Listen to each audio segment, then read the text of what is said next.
अरे अगर असली मर्द होते तो विधवा जानकी को फत्ते दादा से बचाते सकते।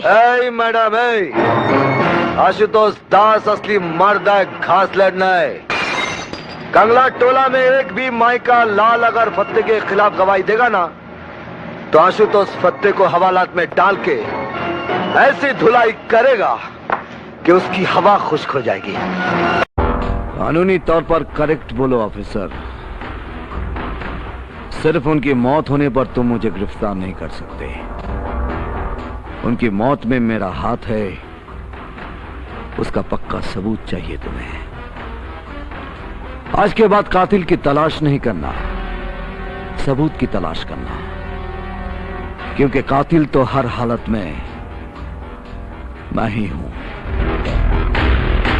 जाओ, आज की तुम्हारी ड्यूटी खत्म हो गई, जाओ।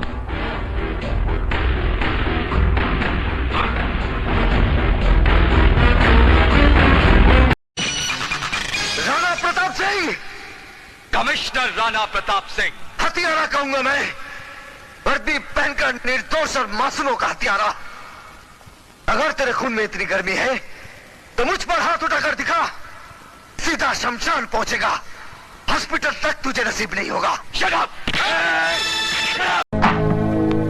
कौन है भाई? ये प्रिंसिपल का रूम है या पब्लिक का संडास? जब चाहा तब घुस गए। चलो बाहर जाओ, पूछ कर आओ कि क्या मैं अंदर आ सकता हूँ। अंदर तो मैं 7 साल तक था, अब मैं बाहर आ गया।